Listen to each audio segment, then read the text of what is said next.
Hi there, and welcome to our live interview today at Omnipresent. We are delighted to be launching this interview today based off of one of the most common questions we get asked at Omnipresent, all about how to avoid misclassifying your global workforce in 2024. That's the title of the event today. Before we dive in to introduce today's guests, just note to anybody that's joining who wants to ask any question, you should see a panel button on the right-hand side of your screen. That's an opportunity for you to ask any questions you want to all of the panelists throughout. Please ask as many questions as you'd like. We are going to leave some Q&A time at the end, and we'll go through each of these line by line. Now, I'm really excited about the webinar today because we're focusing on one of the most common topics we get asked all the time at Omnipresent. That's the topic of contractors. I'm delighted to be joined by a couple of my colleagues today, Suresh and Dan. And why don't we start with some introductions? Suresh, I'll hand over to you first. Yeah, thanks, George. Hi, everybody. I'm Suresh Jones. I'm a senior commercial manager here at Omnipresent. I lead the development and the launch and go-to-market of our new product. So, the last few months I've been busy launching this Contractors product. So this is a topic, misclassification and risk that is very close to me. But yeah, great to be here, and thanks for coming. Over to you, Stan. Thanks, Suresh. Hello, everyone. My name is Stan Broome. I serve as co-general counsel for Omnipresent and vice president of risk and litigation. Before joining Omnipresent, I did about 25 years or so as a courtroom litigator, handling business disputes of all kinds, and certainly had my share of run-ins with the topic we're going to talk about today. Misclassification, I think, is one that's near and dear to business owners and companies, and full of landmines. So I'm happy to be here to discuss this with you. So with that, back to you, George. Awesome. Thank you both. Great. I'm really excited to be here today. As I mentioned, this is one of the most common questions we get asked at Omnipresent. We often get people coming to us who are trying to work out whether or not they should employ somebody as a full-time employee or a contractor, or maybe they have a contractor that they're considering offering them a full-time role and switching them to a full-time role. Suresh, I'll come to you first. What are the key benefits in your mind of using contractors, and what are the key things companies should consider when they're making some of these decisions? Yeah, sure. So I think it's important to remember that nowadays contractors are a normal part of the workforce. They're a normal part of business operations, and companies are really, really taking advantage of this. So what are the advantages of contractors, right? There's sort of three main ones: cost, time, and then flexibility. So as compared to full-time employees, contractors in the short term are less expensive. Companies don't need to worry about, paying taxes, social benefit. They don't need to provide equipment and office space. So sort of on the short term, contractors are cheaper.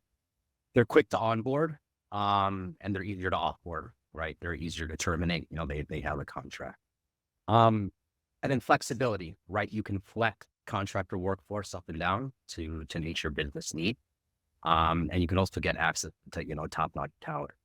So, I've spoken to lots of customers, spoken to a lot of the market about contractors, and kind of a really, really good business case is, say that a company needs to build a product, in 3 months.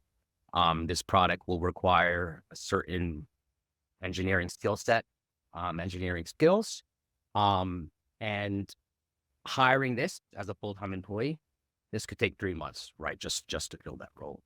But there is a contractor market that's readily available with a wide array of engineering skill sets that you need. So, businesses will quickly onboard contractors to build out this product, or their project. And then, offboard them, as that's a great use case of contract. But now on the flip side, right, what are some of the things and potential downsides and risks you have to consider, right? Number one, contractors aren't part of your company, right? They won't integrate as closely with your employee, and they're not really invested, in the long-term success, of your business.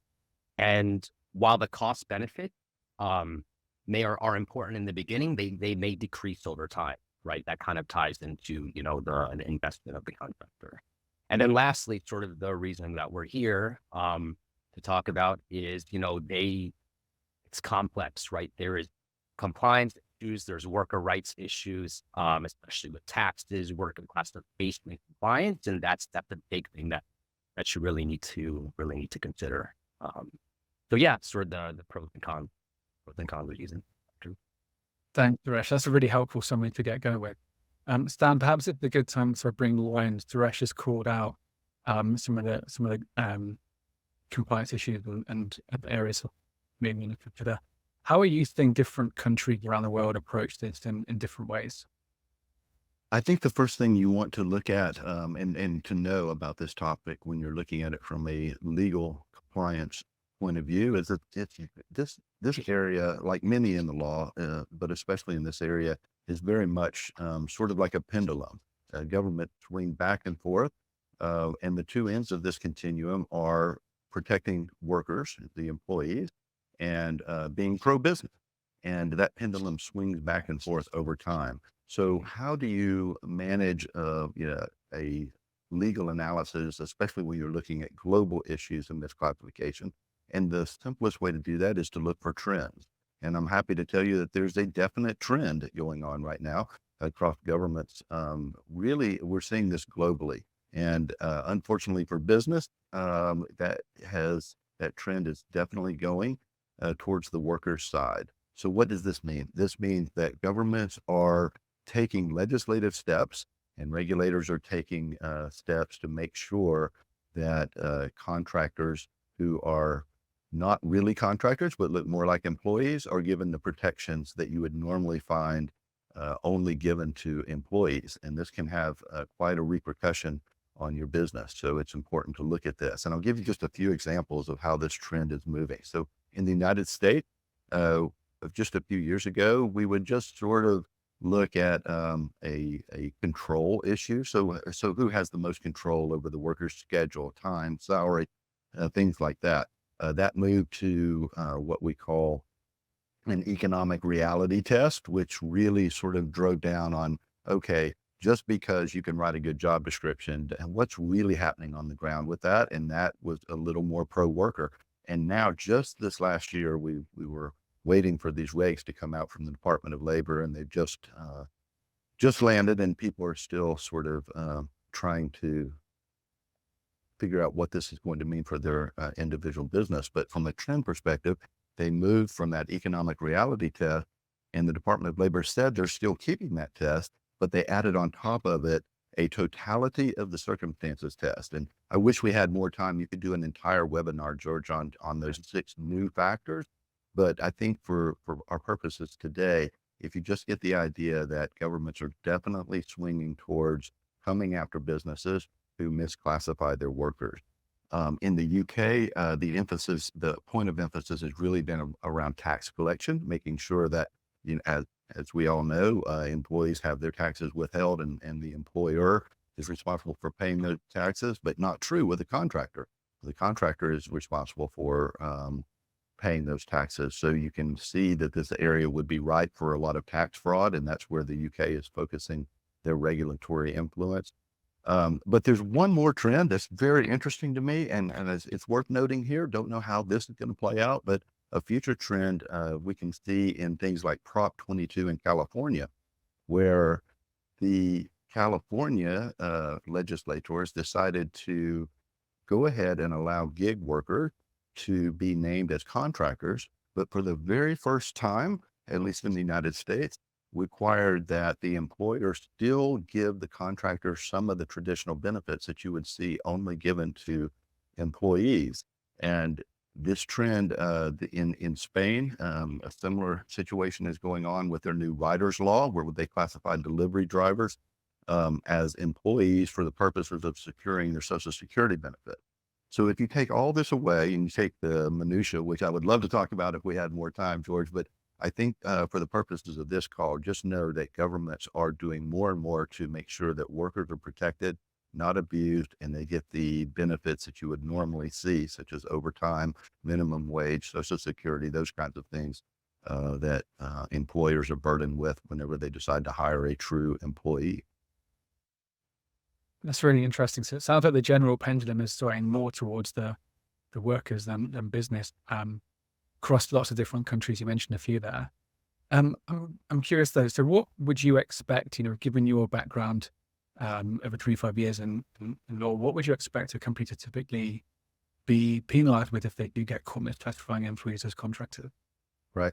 Let me give you two answers to that, George, because there's an easy answer that will check the box and make sure that we get through today.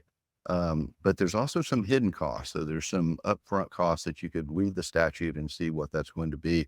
But I really want to also focus on some of the hidden costs, because when you talk about all the costs together of what happens to you as a business if you misclassify someone, the seriousness of it becomes self-apparent. So there's always, if a regulator finds that you've misclassified employees, there are always fines. There's the potential to have to pay in back pay all the taxes that you should have withheld.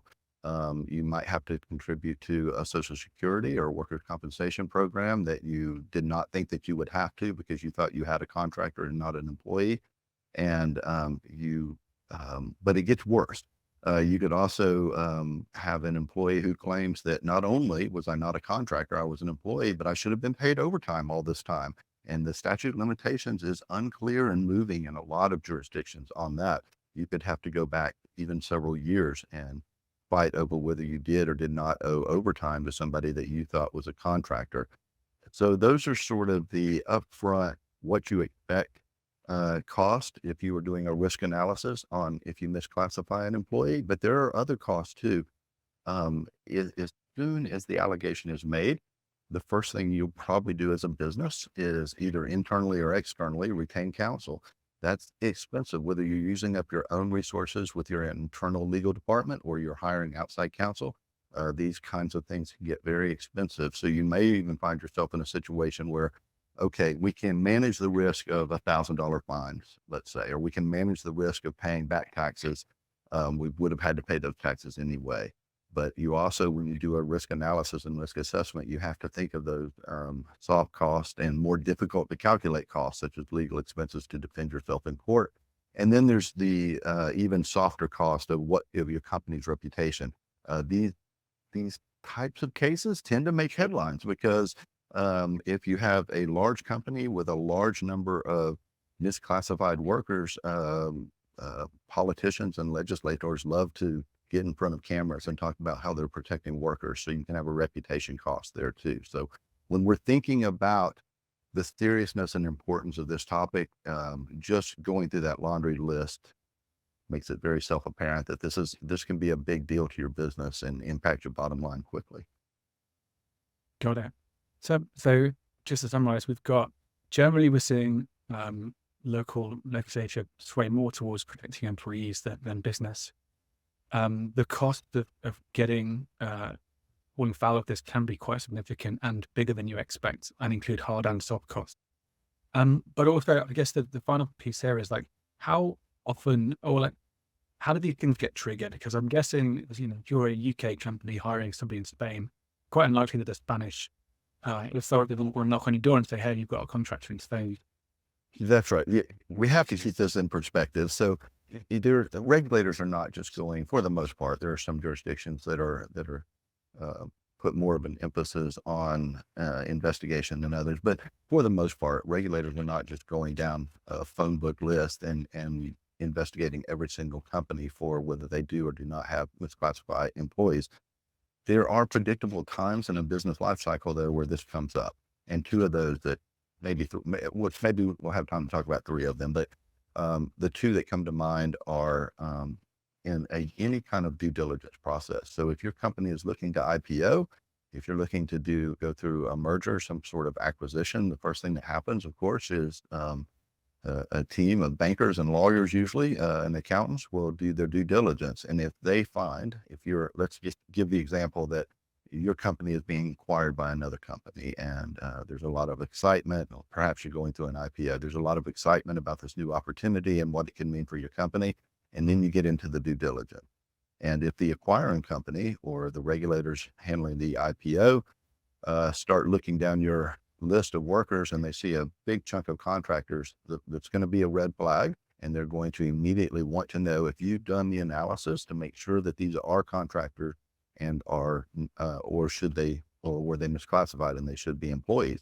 The reason this is important in a due diligence analysis is because of what we said just a few minutes ago, George, that if you do have contractors that should have been classified as employees and they're at risk of the new company acquiring them, or in an IPO situation, the company could be at risk for some severe penalties, such as the ones that we talked about before. So anytime your company is headed towards a due diligence process, that is a time where you need to sit down beforehand and look through your contractors, check your job description, and see if you've correctly classified that, and fix it if you haven't. If you've got a few that seem to have moved from the contractor position to an employee position, regulators generally are happy to see you taking the initiative and fixing those classification problems. So there's one instance where that really comes to the forefront.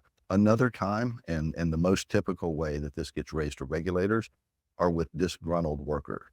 So as soon as you've got a worker who is their contract is not going to be renewed, or you're terminating them for whatever, you're breaking the relationship for whatever reason, that is the time that worker is going to be looking for legal advice. And the first thing any lawyer would ask is, let's look closely to see if you were misclassified. Maybe you should have gotten all those Social Security benefits. Maybe they should have been withholding taxes, that kind of thing. And whether the allegation is legitimate or whether it is a pretext just to help them with the negotiation as they're terminating the relationship, doesn't really matter as far as your costs. You're going to have to look at that, and it's going to be some cost incurred. And then I guess the third way we might mention is when you have a big chunk of contractors who the employer is not withholding their taxes and the contractor is not paying their taxes, then that's another time that regulators really see that there might be a problem here and could be knocking at your door. It sounds like there's a few different ways that this could arise and penalties you need to watch out for. Suresh, let me bring you back into this now. So I'm curious to hear your take on how a company can proactively identify and prevent misclassification. Maybe there's a checklist or something that people should be looking out for when they are evaluating their workforce, and what they should be, what kind of yellow flags should they be looking for? Yeah, sure. I mean, so, as we can see by, Stan talking about this misclassification subject, that contractor misclassification isn't black or white. It's not like you're either compliant or you're not. It's ultimately a matter of a legal court assessment, right? You're getting in front of a court, you're getting in front of, a legal setting, and they're deciding whether or not. So therefore it's a scale. So there is, various things that you can do to make yourself more or less compliant, right? So when I think about what are the most important things that you should be doing when thinking about, worker misclassification, there's a series of, a checklist or items that give you a certain level of comfort or protection. Number one, undergoing a misclassification risk assessment, right? Looking at and understanding the nature of the relationship that you have with your worker. Is this relationship defined, to your best ability as a contractor relationship? Another thing is the contract itself, right? The contract is the legal document that sets out the rules and the procedures that govern the relation. Identity verification, right? That's the very important part, for the contractors. Are they who they are? Who are they? Who they are? They say, and you're sending payments, right? Ultimately, so whenever you deal with payments, you're dealing with know your business, know your contractor, AML, these checks. So identity verification is important. And then from a company, perspective, you want to protect your intellectual property, as well as your privacy policies, because these contractors aren't part of your business. And then, for familiarizing yourself, generally on this topic, right? It is the ever-changing landscape, so articles on the internet, or, the fact that you're even at this webinar means that it's important. So there are certain things that you can do as a business to increase, your your comfort and your protection against misclassification. Thanks, Suresh. And Stan, let me bring you on this. What would your advice be on this? I think if you take nothing else away from this webinar, note me on this. Write a good job description. If you will work with your legal and your HR people, or in the case of what our business does with your EOR provider, they can help you line up whatever jurisdiction you are in. We'll have a set of rules and guidelines that the courts and regulators look to when they're deciding this. Have those on one side of the page, have your job description on the other side of the table, and write a good job description. Make sure that you clearly define the role and the expectations for this potential contractor. It specifies specifically, courts are starting to look at this concept of how integral to the business is this person. And so clearly identify that and say, if this is not something that's absolutely mission critical to what we do, write that down, and they will be more likely to be a contractor than otherwise. Assess how much of the control the company will have over the worker's schedule, tools, and work method. The one thing about a good job description is you have the power to put as much in it as you want to. So if the contractor is going to be providing his own even subcontractors, or his own tools, or his own setting his own schedule, be sure and put that into the job description. Check if the worker can work with multiple clients. So literally put in there that that this particular person, put in the contract or the job description, that this person is free to work for competitors, for instance, something like that. That would be a good indication that this is a true contractor and not an employee. Ensure that the contract actually reflects the relationship with clear terms. I know a lot of times when we're writing either an employment contract or a job description, we want to sort of leave it vague so that this person might be asked to do multiple jobs and things like that. Avoid that if you can. If you can write specifically, this will be his responsibilities or her responsibilities, and these will, and nothing else will be asked of this person. That's a good way that you can put that type of employment contract in front of a regulator and say, we were not trying to sneak in an employee by calling them a contractor. Super, thank you. Okay, great. So let me throw an example out there, and Suresh, maybe you can help me on this. So let's say you have someone who's working for you on a medium-term project, maybe it's 6 months or something like that. What's the best way in your mind to manage that relationship, and what are some of the liabilities? Like, you've got a genuine contractor you pay. Talk me a bit about that. Yeah. So, I think first off, you want to be using, a contractor management platform that takes compliance and misclassification risk into account. So, we're talking about misclassification here, but contractor management is a whole nother part. There's the payments, there's the invoices, there's the documentation, and really a platform is nice to manage that. But then when you start talking about the compliance and the risk, you really want a platform and a provider, to take that into account. So, when building our product, we've spoken to lots of businesses, about contractor compliance. And because it's such a broad topic with so many different considerations, we were interested in which compliance and misclassification aspects were most important to the business. And then we spoke with our, internal legal team, people like Stan, and other people from Omnipresent, to sort of marry them together and said, what are the most important compliance aspects that you could be considering when building, a contractor management product. So we came up with a series of features or efforts that, we included in our product to protect against misclassification. So, one is the misclassification risk assessment, which I mentioned before, understanding the nature of the relationship that you have, with the contractor. Is it the right relationship?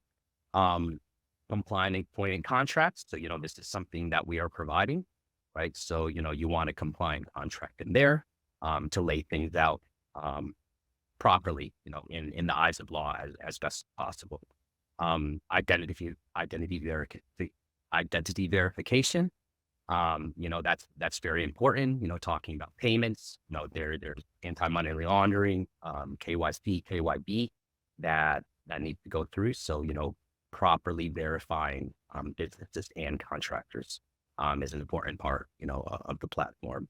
And then, the businesses, you need to protect your intellectual property, as well as your privacy policies. So that is something that, we built into the contracts as well as the product. And then just, generally arming, customers with general knowledge, right? So we're putting out articles, we're holding webinars like this. So yeah, those are sort of the compliance features that we feel are the most important and give it a stop. Classification. Got it. Sounds like you've taken a belt and braces approach here. So if there are genuine contractors out there, then people are pretty well protected under those under that structure you set out there. What if that's not enough, Suresh? What if people want to put an extra padlock on top of that? Yeah, sure, right. So, as mentioned before, it's not black and white, and different businesses have varying levels of risk tolerance, how much risk they take. And there is cases where businesses are saying we're using contractors, but we really, really want to be sure, right, that we're okay. So this is exactly why we built Omniprotect, which is the misclassification insurance, right? So a misclassification insurance is an insurance that you can purchase on your contractor. This is an insurance for the business in the case that the contractor is misclassified. It covers legal costs, it covers penalties, it covers taxes, and it covers third-party indemnities. So if you really, really want to be sure, this is this additional product that, you can purchase for a small extra cost. So really that's sort of next level secure protection. Got it. Thanks, Suresh. What if you take the risk assessment and actually the risk assessment is saying, you know what, because this probably should be an employee. Talk to me a bit about that. What if this employee is in a country where you don't have a legal entity? What should you be doing in those? Yeah. So in these, I would really say if businesses really, really want to be sure, right? Hire them as a full-time employee, right? Because this is sort of the misclassification thing is asking, should a contractor be a full-time employee, right? That's what really the law is trying to say. So if you want to be, if your risk tolerance is really, really low, if you think it's a high risk, you don't want to take that risk, then, I would say, hire them as a full-time employee. And if you don't have an entity, that's the employer of record. And that's a fully compliant solution. As soon as you hire them as an employee, the worker misclassification is a non-issue. So. Actually, that makes a lot of sense. Let's say you've got an existing contractor. So let me bring you in on this one. Let's say you've got an existing contractor, and you actually think that, we're gonna raise some money. We're gonna go through a DD process. We can see that on the horizon. We're gonna move these contractors to full-time employment. What are the key things you should be thinking about when going through that transition process? Yeah. First of all, I might say, George, that this is a process that companies should go through all the time. You should have a regular review of your contractors and see if things have changed and they look more like an employee now than they did when you first brought them on. That happened, the natural course of building relationships, and you might have a key contractor who's just becoming more and more embedded. So this idea of regularly reviewing is a good idea, whether you're coming up on a due diligence or not. But if you are coming up on that kind of event, get ahead of the curve. Don't be afraid of it. Don't ignore it. I think the biggest problem that we see in businesses is they just don't want to address. They know they have this big skeleton in their closet and they don't want to address it. But I would encourage people to get ahead of it, because you can do so many things to protect yourself if you address it beforehand and not wait until you're in a situation where there's a disgruntled worker or a last minute, review of due diligence before you're going through an acquisition. And let me get a little more specific so you know what I mean here. If you have someone who you think might have been misclassified, there's nothing that says you can't rewrite their job description. There's nothing that says you can't change their instructions on how they work with you. you have all the flexibility and all the cards until you wait too late. And then when you wait too late, everything's going to be looked at in hindsight as opposed to in forefront. So the first thing I would encourage people to do is do regular reviews of everyone they've classified as a contractor. Used, for example, the misclassification tool that Omnipresent has, and just roll through those questions again and say, are we exerting more control over this particular person than perhaps we were when we first hired them? And then if you are, acknowledge it, rewrite the job description, reissue a new employment contract if needed, renegotiate with the contractor, and just be right up front and transparent about that process. And then I think that, having some bit of backstop for those gray area cases, like Suresh mentioned, the OmniProtect, that bit of insurance that even if we're wrong, we're going to be protected, is great assurance for your investors when you go into the due diligence process. And it's great insurance for those places where you don't really intend to misclassify somebody, but it really is a gray area. If you look at the cases, you will find plenty of cases where you have similar fact patterns and courts go one direction or another direction. For every 5 cases that might be pro-worker, I could point you to another 5 cases that would be pro-business in this analysis. That makes it difficult to manage the risk. So having that extra bit of insurance behind you is absolutely critical to being able to run your business with predictability and not get caught into one of these regulatory investigations. Yeah, understood. I think if I might just share some of my take from this on this topic. So we are in quite close to a lot of clients who have managed this transition from moving contractors to full-time employment. And there's really 4 things that I would be really focused on but as we go through this transition. Firstly is like salary and take-home pay is a very complicated situation. You don't know, it's really hard to tell like what the current setup that the contractors are declaring taxes, how they're structuring themselves. Like, so when you make that transition from what they're currently earning to what they will be earning, that's really important consideration you need to make sure you get right, and really work with a partner who knows what they're talking about to help you identify. Like really, what you're trying to find out is what their overall take-home pay is going to be, and if they're going to be greater or less. I think another thing that's really important is the employment contract, and again, working with a partner who can help you understand not just what is compliant by law, but also what flexibility you might be able to offer to the employee, because this is a transition for them, and they're going to have that you want to make sure that they come along with you on every step of the journey.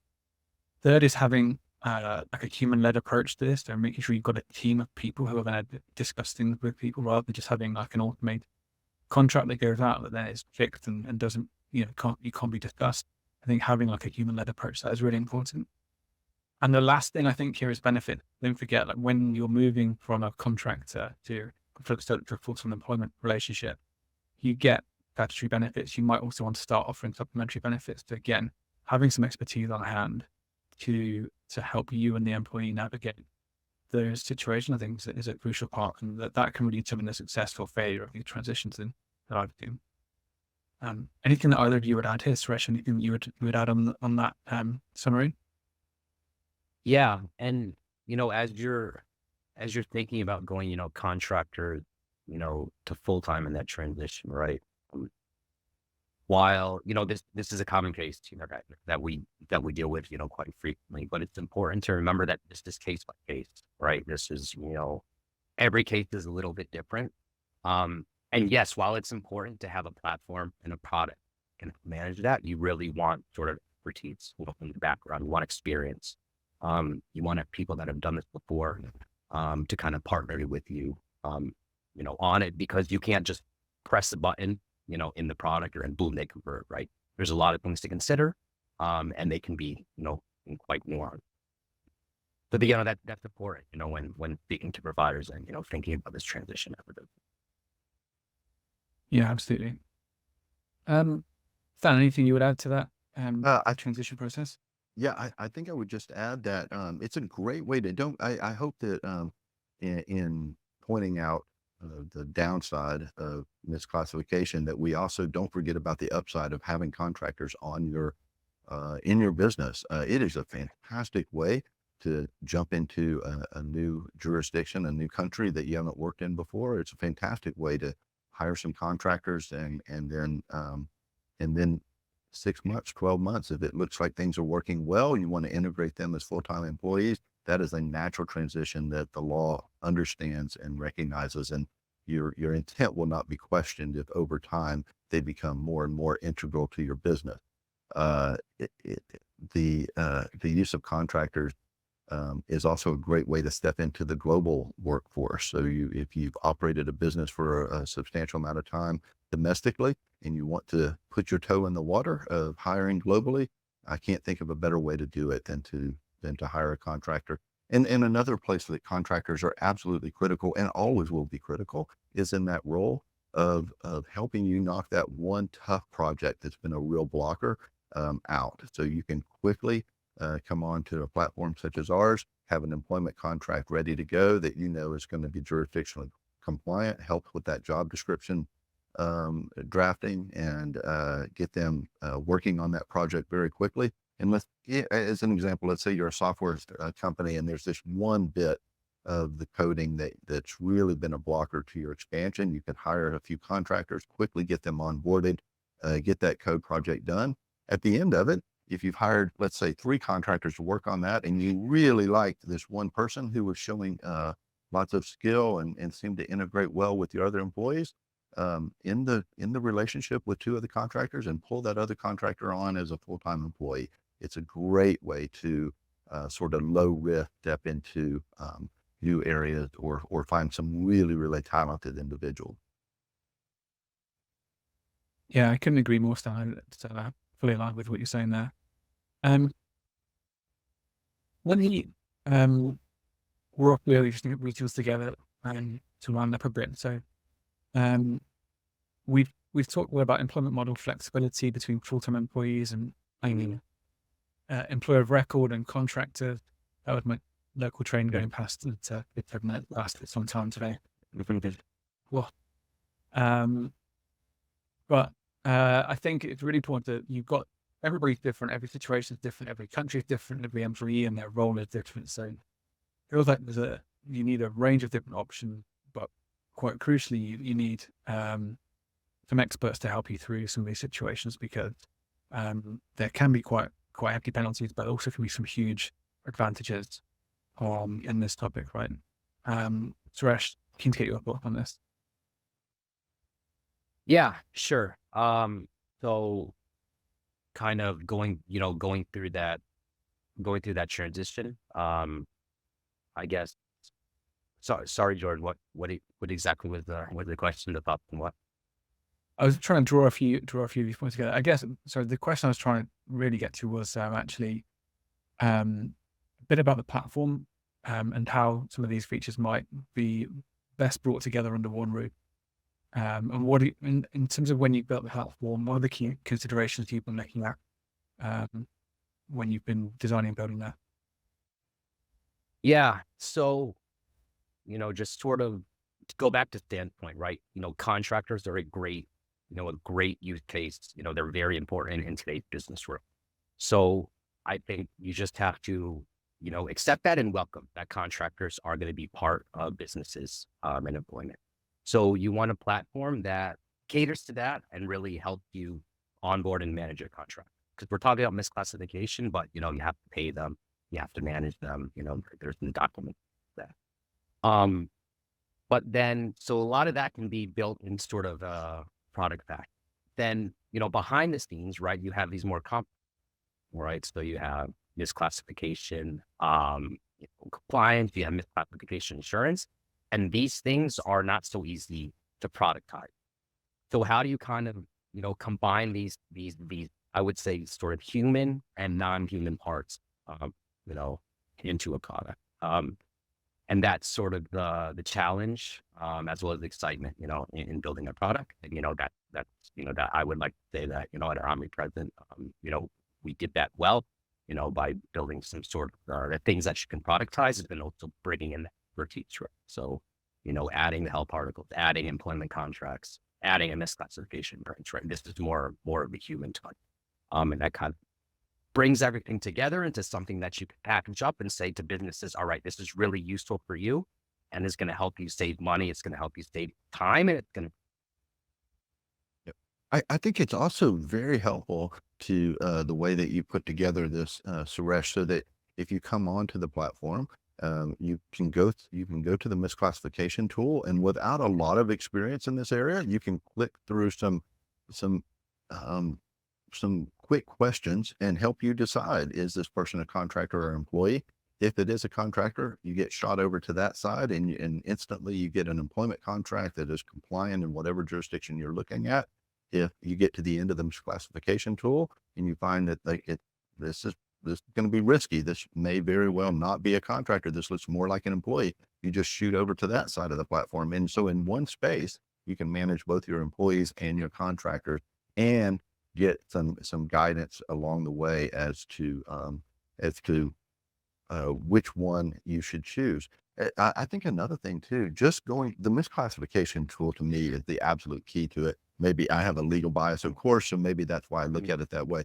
But I think the misclassification tool, along with the insurance, are game changers, because you can put your HR people into the platform and they can go through some questions that are intended for lay people to use them.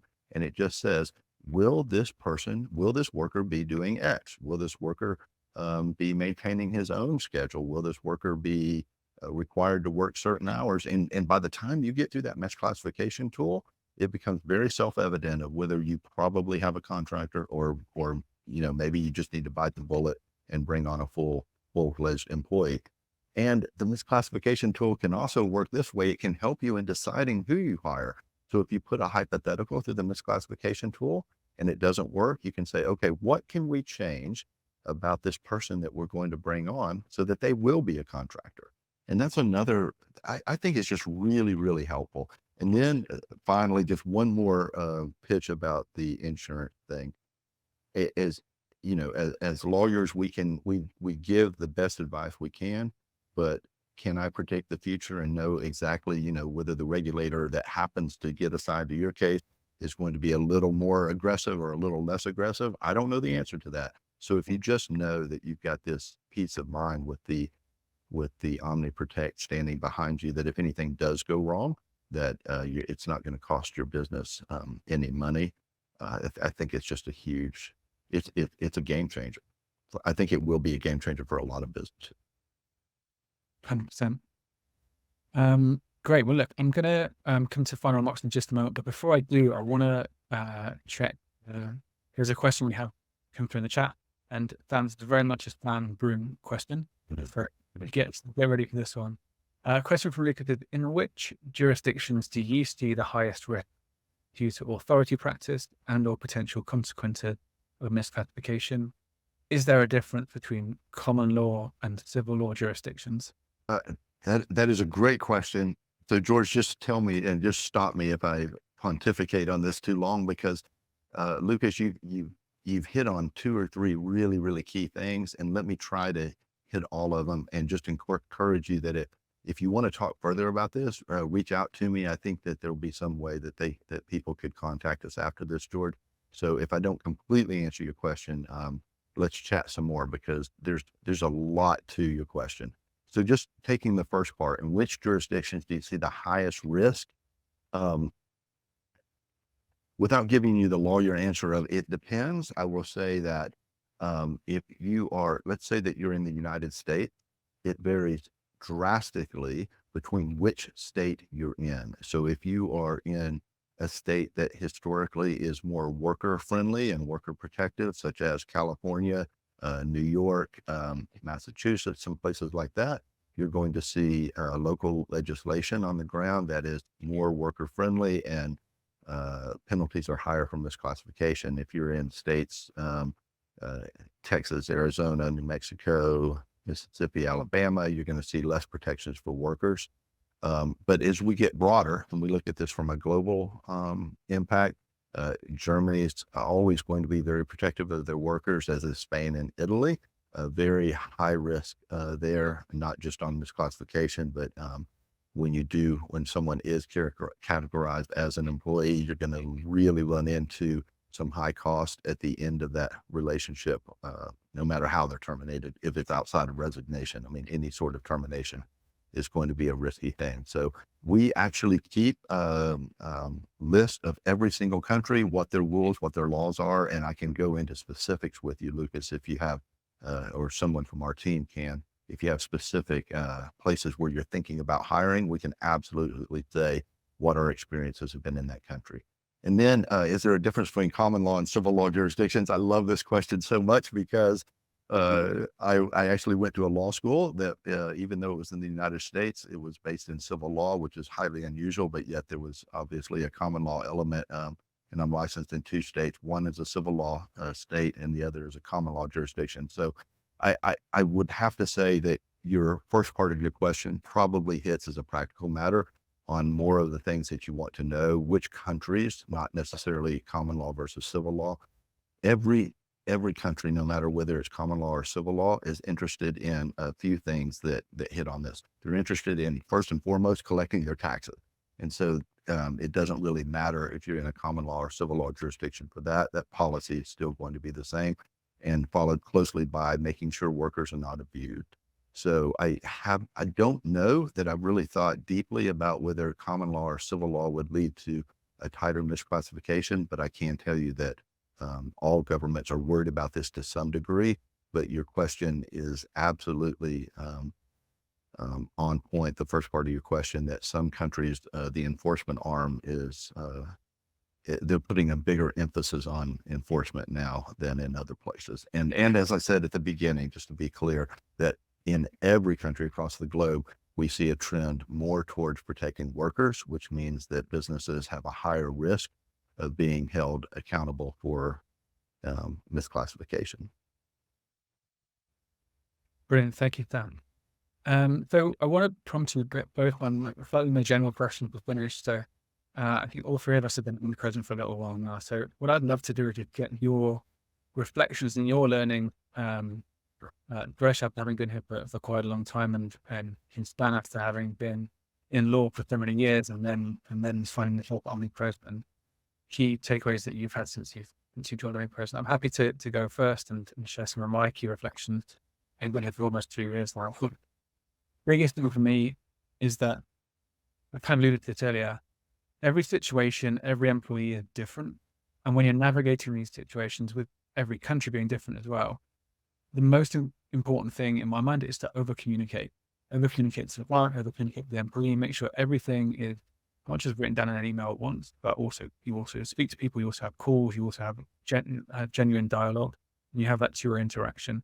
We're in a high trust, human-led business, and it's really important that you have that human-led approach and you over-communicate on everything, no matter how small you think it might be. It's actually really important to somebody who's being employed. Suresh, let me go to you next. What are some of your key reflections and key learnings after it? Yeah, sure. So, I mean, the whole field of, HR and employment is like, it's changed so rapidly, right? In the span of 5 years, we went from pretty much everybody going to the office now to being, having remote and hybrid work is a norm, right? And this made something like employment of record, which was once quite niche, like this is pretty mainstream now, right? And now we're really seeing sort of the rise of contractors, freelancers, gig economy, right? This is really, really shooting up, right? They're saying by 2025, half of the U.S. workforce is going to be contractors. And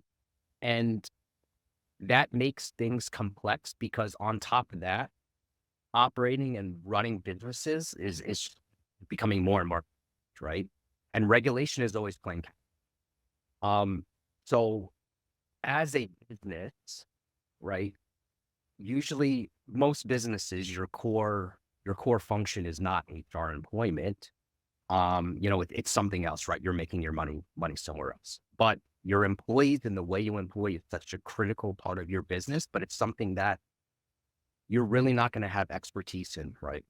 But so you really want to be partnering with somebody and sort of, outsourcing this, right? And working with a provider that really, and Nowadays, it's great that you can do that. You might not have been able to do this 20 years ago when you had to deal with everything. But because the business landscape is changing so much and becoming, so complex and regulation coming up, and you have contractors, full-time employees, all these things, I think, it's really important to partner and sort of, outsource this and work with a partner that's on top of this so you can really focus on growing the key parts of your business because, building a business is hard. Probably, yeah. Yeah, absolutely. Couldn't agree more. And Stan, how about you? You've been at Omnipresent for a while now. What have been the key learnings that you've made since you've been here? I would say, maybe this isn't surprising coming from a lawyer, but I would say don't be afraid of the risk. Learn about it. If you can, uh, the idea of hiring globally and hiring someone who might be half a world away from you, but could really add value to your company is not undoable. That there are certainly risks involved, but you can partner with someone who can tell you what those risks are, and then you can manage them. So I think the most um, exciting part of my switch from private practice over to being with Omnipresent is watching people do what they thought was impossible, and that is retain a global workforce and do it in a way that is compliant, that allows them to sleep at night. And that's because you weren't afraid of the risk. Instead, you took the time to work with a company that understands the risk and can share those risks, and then share what compliant solutions might be available to you, and then try it. It's hire a contractor in a few different countries and see what that looks like, and you can do it. You can step into it's a good way to step into bring your business to a level that it has never been before. I'm fond of saying when I talk about hiring globally that there has always been more ability than there's always been more ability than opportunity. And there are a lot of really, really talented people out there, and they can make a difference at your company. Don't be afraid of the risk. Learn about the risk, and then you can manage it. Yeah, I couldn't agree more. Running teams at Omnipresent over the last few years has been really an eye opener for me about the possibility of hiring anyone anywhere. I've got team members now in South Africa, Broome, Bulgaria, Gran Canaria, and everywhere else in between. There's a huge opportunity here to hire the best people regardless of where they are. I think, like you say, it's time to embrace it and not be scared of it, and use it as much as you can. Fantastic. Thank you both so much for the input today. I've really enjoyed the conversation. If there's anybody on the webinar who would like to follow up and have any further discussions with Dan, Suresh, or maybe even me, maybe even have a question for me, unlikely but possible, I'm sure we'll be sending you some email communications if you have to get in touch. Thank you so much, both of you. Have a great afternoon, and we'll see you soon. Cheers. Cheers. Bye-bye.